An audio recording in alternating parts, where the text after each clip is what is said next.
नमस्कार दोस्तों।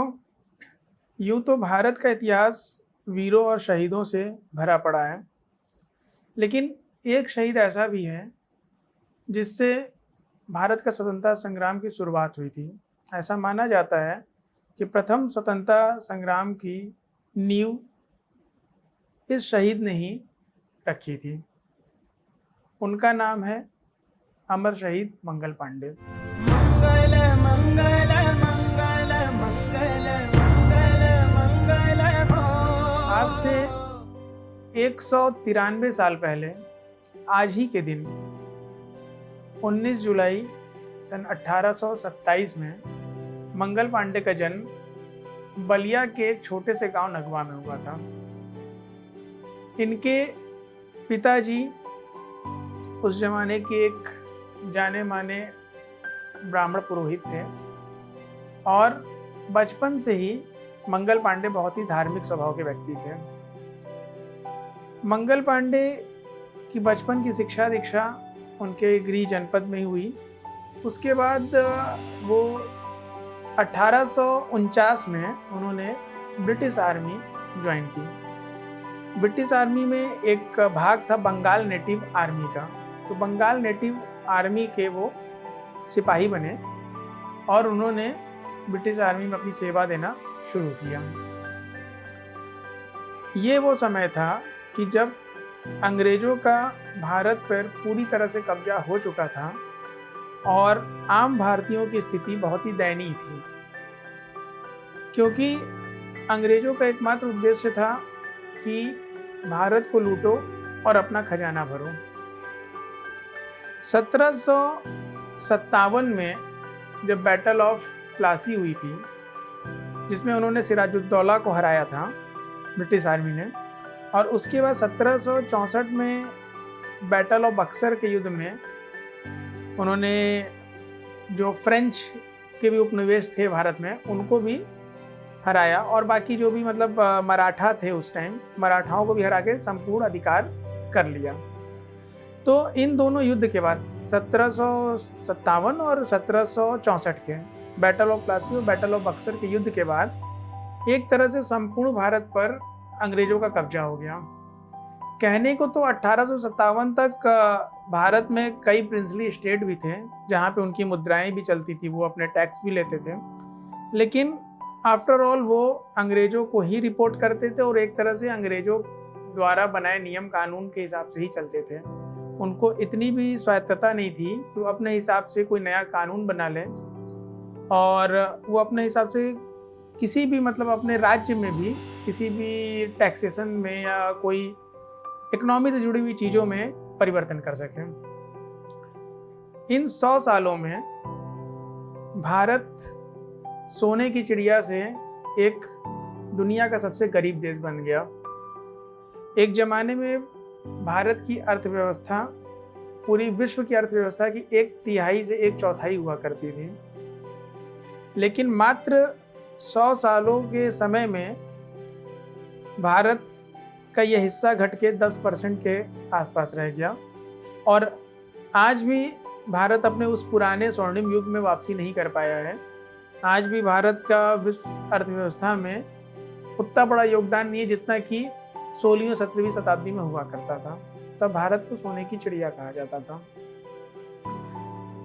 अंग्रेजों ने जब भारत को पूरी तरह से लूटना खसोटना शुरू किया तो भारतीयों के मन में उनके प्रति आक्रोश बढ़ता चला गया, लेकिन वो किसी एक ऐसे लीडर की तलाश में थे कि जो आगे बढ़कर कदम उठाए, जिससे कि वो बाकी जनता भी, बाकी जो उस समय के राजा रजवाड़े थे, सिपाही थे, उसके आदर्शों पे, उसके पद चिन्हों पे चलते हुए एक क्रांति का बिगुल फूके। ये घड़ी आई सन 1857 में। मंगल पांडे बैरकपुर छावनी में तैनात थे और उस समय एक गन, नए प्रकार की बंदूक अंग्रेजों ने अपने सिपाहियों को दी, जिसका नाम था P53 इनफील्ड राइफल। इस P53 इनफील्ड राइफल के बारे में कहा जाता है कि इसमें गाय और सूअर की चर्बी का प्रयोग किया जाता था। इसके कारतूस के डिज़ाइन ऐसी थी कि आपको बंदूक में कारतूस भरने के पहले उसको अपने दांत से पहले उसके ऊपर लगी हुई चर्बी को जो जो खोल होता था, जो चर्बी का बना होता था, उसको दांत से काटना होता था, फिर उसको बंदूक में भरना होता था। मंगल पांडे को जब इस बारे में पता चला तो पहले तो उन्हें विश्वास नहीं हुआ, लेकिन एक दिन जिस फैक्ट्री में इन बंदूकों की मैन्युफैक्चरिंग होती थी, उन्होंने वहाँ पे जाके देखा तो वहाँ पे गाय और सूअर के मतलब कि मांस और उनके फ्लेश का काफ़ी बड़ा भंडार लगा हुआ था। ये देख के उनका दिमाग आपे से बाहर हो गया और वो अपनी छावनी में लौट के अपने साथियों को उन्होंने भड़काना शुरू किया और उन्होंने बोला कि अंग्रेज चाहते हैं कि हमारा धर्म भ्रष्ट हो, हमारे राष्ट्र पे तो उन्होंने पहले ही कब्जा करके रखा हुआ है, अब वो हमारे धार्मिक मामलों में हस्तक्षेप कर रहे हैं और हिंदू मुसलमान दोनों के धर्म को भ्रष्ट करना चाहते हैं, क्योंकि गाय हिंदुओं के लिए पूजनीय थी और सूअर मुस्लिमों के लिए हराम था। तो ये दोनों ही धर्म के लोग किसी भी प्रकार से ऐसा कोई कार्य नहीं करना चाहते थे जिससे कि उनका धर्म भ्रष्ट हो और या गाय और सूअर की चर्बी से युक्त कारतूसों का उनको प्रयोग करना पड़े। इन सारी चीज़ों को देखते हुए मंगल पांडे ने पहले जाके अपने जो उस समय कमांडर थे उनसे बात की, जिनका नाम था लेफ्टिनेंट बॉग। लेफ्टिनेंट बॉग से उन्होंने बात की। लेफ्टिनेंट बॉग ने उनको फटकारा और कहा कि जाओ जाके अपना काम करो। मंगल पांडे ने काम करने से इनकार कर दिया, बोला कि मैं इन कारतूसों का प्रयोग नहीं करूंगा, और यह कह के वो गुस्से में छावनी से बाहर आ गए। लेफ्टिनेंट बॉग ने इस घटना की जानकारी अपने सीनियर मेजर ह्यूसन को दी। तो मेजर ह्यूसन ने बोला कि मंगल पांडे को गिरफ्तार करके उनका कोर्ट मार्शल करना पड़ेगा, क्योंकि वो आर्मी के नियम कानून को मानने से मना कर रहे हैं। तब तक मंगल पांडे लेफ्टिनेंट बॉग से मिलकर बाहर आ चुके थे। उन्होंने अपने जो हिंदू और मुस्लिम सिपाही थे उस समय उस यूनिट में, उनको सारे घटनाक्रम की जानकारी दी और बोला कि अगर आप अभी भी मतलब इन कारतूसों का प्रयोग करते हैं, चर्बी लगे कारतूसों का, तो ये आप अपने धर्म के साथ अन्याय करेंगे, उसके साथ धोखा करेंगे। तो अब ये आपको डिसाइड करना है कि आप मतलब धर्म के रास्ते में चलेंगे या इन अधर्मी अंग्रेजों के पदचिन्हों पे और उनके ऑर्डर को लेके आप चलेंगे। काफ़ी मात्रा में भारतीय सैनिकों ने मंगल पांडे का साथ दिया और उन्होंने उनकी बातों को समझा। तब तक लेफ्टिनेंट जो बॉग थे उधर से घोड़े पे बैठ के आए और उन्होंने मंगल पांडे को चुनौती दी कि वो अपने हथियार डाल दे और कोर्ट मार्शल का सामना करे। मंगल पांडे ने इससे इनकार कर दिया और उन्होंने लेफ्टिनेंट के ऊपर गोली चला दी।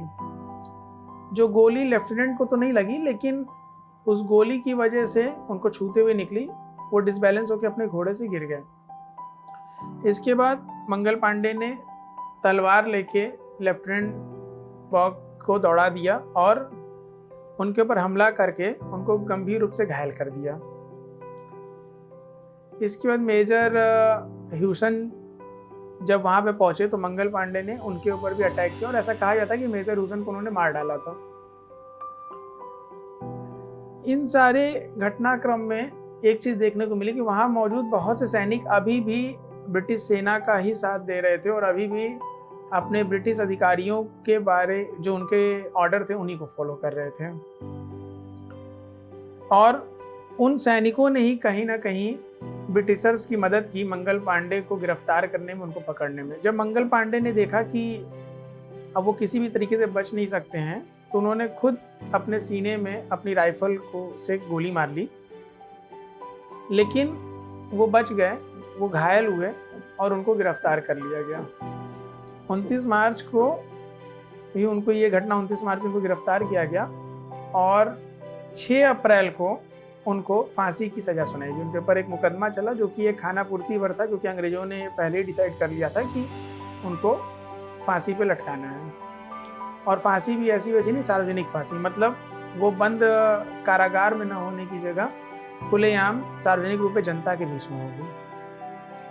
मंगल पांडे की फांसी की तिथि 18 अप्रैल तय की गई, लेकिन जनता में बढ़ते और सिपाहियों में बढ़ते असंतोष की वजह से उनको आनन फानन में 8 अप्रैल को ही फांसी पर लटका दिया गया।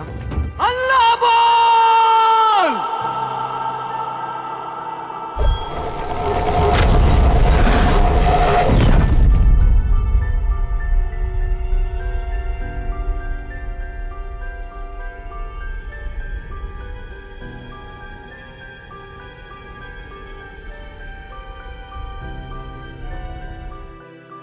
मंगल पांडे को फांसी पर लटकाने के बाद अन्य कई छावनियों में, जो आर्मी छावनियां थीं, उनमें हिंसा भड़क उठी और भारतीय सिपाहियों ने विद्रोह कर दिया।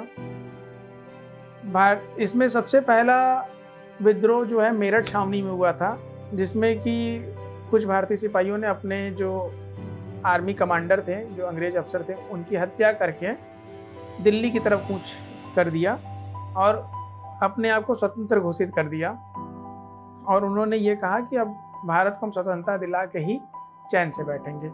तो ये जो क्रांति की आग थी, जो मंगल पांडे ने अपनी शहादत देके आम भारतीयों के दिलों में जगाई थी, वो क्रांति आगे चल के भारत का प्रथम स्वतंत्रता संग्राम में परिवर्तित हुई और संपूर्ण भारत इस स्वतंत्रता संग्राम में कूद पड़ा और अंग्रेजी सरकार की चूल्हे हिल गई थी इस पूरे स्वतंत्रता संग्राम से, क्योंकि उसके पहले भारत में कंपनी राज था, ईस्ट इंडिया कंपनी का राज था।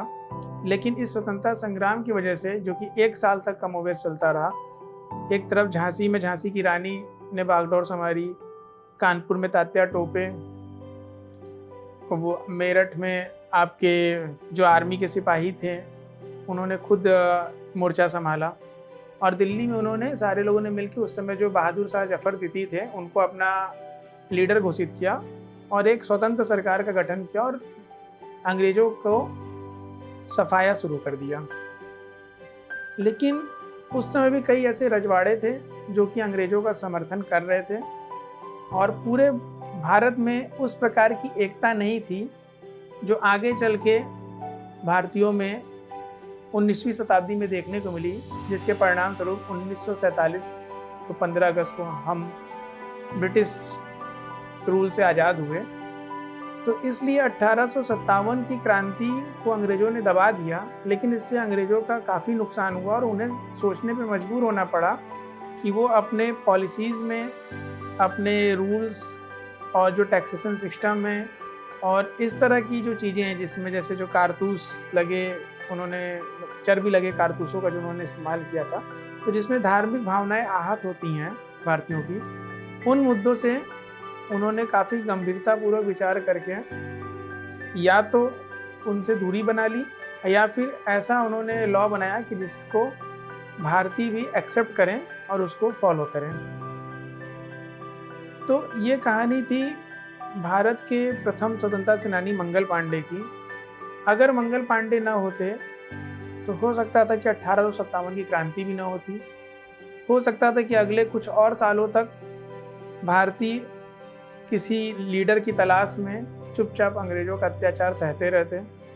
लेकिन मंगल पांडे ने एक्शन लिया, आगे बढ़ के उन्होंने सबसे पहले कदम उठाया, जिसकी वजह से अन्य राजा रजवाड़े और आम जनता को भी प्रेरणा मिली और वो सारे लोग इस क्रांति का अंग बन सके।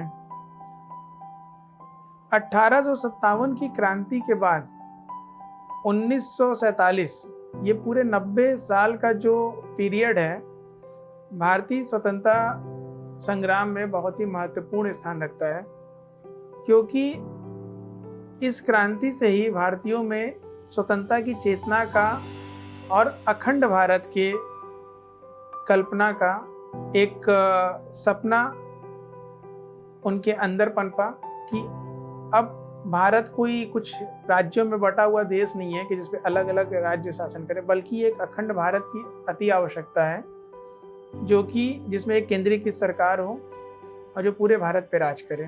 तो इस क्रांति के बहुत से दूरगामी परिणाम हुए। आगे चल के ऐसी क्रांतियां न हो, इसलिए अंग्रेजों ने भारतीय राष्ट्रवादी कांग्रेस पार्टी का गठन किया A.O. ह्यूम के नेतृत्व में, ताकि ऐसी कोई भी क्रांति की चीज़ों को एक पॉलिटिकल वे में दबाया जा सके या फिर उस वे में उसका समाधान निकाला जा सके। तो मंगल पांडे कहीं ना कहीं भारत के इतिहास में इसलिए सबसे ज़्यादा महत्वपूर्ण स्थान रखते हैं क्योंकि उनके पहले किसी व्यक्ति ने इस तरीके से नहीं सोचा था कि इतनी शक्तिशाली ब्रिटिश गवर्नमेंट के खिलाफ भी कोई एक अकेला व्यक्ति हथियार उठा सकता है और उसके हथियार उठाने की वजह से पूरे देश में एक क्रांति का संचार हो सकता है। इसलिए आज 19 जुलाई सन 2020 को हम भारत के इस वीर सपूत को नमन करते हैं और उनसे प्रेरणा लेते हुए इस बात का दृढ़ संकल्प करते हैं कि हम हमेशा अपनी अखंडता और स्वतंत्रता को बनाए रखने के लिए किसी भी प्रकार के संघर्ष के लिए तत्पर रहेंगे और कभी भी भारत देश का शीश झुकने नहीं देंगे। धन्यवाद।